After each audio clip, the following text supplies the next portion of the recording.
अस्सलाम वालेकुम जी। ਇੱਥੇ ਰੱਖ ਨਿਊਜ਼ ਵੇਖਣ ਸੁਣਨ ਵਾਲੇ ਸਾਰੇ ਜੀਆਂ ਨੂੰ ਮੁਹੰਮਦ ਸਾਦ ਜੀ ਆਇਆਂ ਨੂੰ ਆਖਦਾ ਏ। ਚੜ੍ਹਦੇ ਪੰਜਾਬ ਦੇ ਵਜ਼ੀਰ ਆਲਾ ਭਗਵੰਤ ਸਿੰਘ ਮਾਨ ਨੇ ਪਾਕਿਸਤਾਨ ਨਾਲ ਵਪਾਰ ਕਰਨ ਤੋਂ ਕਰ ਦਿੱਤਾ ਚਿੱਟਾ ਇਨਕਾਰ। ਚੜ੍ਹਦੇ ਪੰਜਾਬ ਵਿੱਚ ਲਗਾਤਾਰ ਇਹ ਮੰਗ ਉੱਠਦੀ ਰਹਿੰਦੀ ਹੈ ਕਿ ਪਾਕਿਸਤਾਨ ਨਾਲ ਪੰਜਾਬ ਦਾ ਵਪਾਰ ਖੁੱਲ੍ਹਣਾ ਚਾਹੀਦਾ ਹੈ, ਕਿਉਂਕਿ ਪੰਜਾਬ ਪਾਕਿਸਤਾਨ ਦੇ ਬਿਲਕੁਲ ਨਾਲ ਪੈਂਦਾ ਹੈ। ਇਸ ਕਰਕੇ ਪੰਜਾਬ ਨੂੰ ਵੱਡੇ ਪੱਧਰ ਤੇ ਫਾਇਦਾ ਹੋਵੇਗਾ। ਸਿਲਕ ਰੂਟ ਖੁੱਲ੍ਹਣਾ ਚਾਹੀਦਾ ਹੈ ਜੋ ਕਿ ਪਾਕਿਸਤਾਨ ਤੋਂ ਅੱਗੇ ਰਸ਼ੀਆ ਤੱਕ ਪਹੁੰਚਦਾ ਹੈ। ਉਹਦੇ ਨਾਲ ਪੰਜਾਬ ਦੇ ਕਿਸਾਨਾਂ ਨੂੰ ਬਹੁਤ ਵੱਡੇ ਪੱਧਰ ਤੇ ਫਾਇਦਾ ਹੋਵੇਗਾ। ਬਹੁਤ ਲੀਡਰਾਂ ਵੱਲੋਂ ਇਹ ਮੰਗ ਰੱਖੀ ਜਾਂਦੀ ਹੈ। ਇੱਥੋਂ ਤੱਕ ਕਿ ਚੜ੍ਹਦੇ ਪੰਜਾਬ ਦੇ ਖਜ਼ਾਨੇ ਦੇ ਵਜ਼ੀਰ ਹਰਪਾਲ ਸਿੰਘ ਚੀਮਾ, ਕਬੀਨਾ ਦੇ ਮੈਂਬਰ ਅਨਮੋਲ ਗਗਨ ਮਾਨ ਦੇ ਵੱਲੋਂ ਵੀ ਭਾਰਤ ਦੇ ਵਫਾਕੀ ਸਰਕਾਰ ਅੱਗੇ ਇਹ ਮੰਗ ਰੱਖੀ ਗਈ ਕਿ ਪਾਕਿਸਤਾਨ ਦੇ ਨਾਲ ਵਪਾਰ ਖੋਲ੍ਹਿਆ ਜਾਣਾ ਚਾਹੀਦਾ ਹੈ।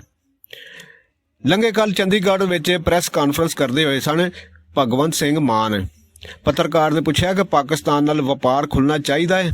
ਕਹਿੰਦੇ ਨੇ ਸਾਡੇ ਕੋਲ ਹੋਰ ਕਿੰਨੇ ਬੜੇ ਮੁਲਕ ਨੇ।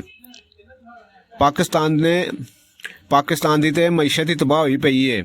ਉਸ ਦੇ ਨਾਲ ਵਪਾਰ ਕਰਕੇ ਪੰਜਾਬ ਕੀ ਖੱਟ ਲਵੇਗਾ। ਪਾਕਿਸਤਾਨ ਸਾਡੇ ਵੱਲ ਡਰੋਨ ਤੋੜਦਾ ਹੈ, ਇਹ ਸਾਡੇ ਵੱਲ ਦਹਿਸ਼ਤਗਰਦ ਤੋੜਦਾ ਹੈ, ਸਾਡੇ ਇੱਧਰ ਨਸ਼ਾ ਭੇਜਦਾ ਹੈ। ਅਸੀਂ ਉਹਦੇ ਨਾਲ ਵਪਾਰ ਨਹੀਂ ਕਰਾਂਗੇ। ਸਾਡੇ ਕੋਲ ਵਪਾਰ ਲਈ ਹੋਰ ਬਹੁਤ ਸਾਰੇ ਮੁਲਕ ਨੇ। ਸਾਡੇ ਕੋਲ ਹੋਰ ਵੀ ਬਹੁਤ ਸਾਰੇ ਮੁਲਕ ਹੈਗੇ ਨੇ।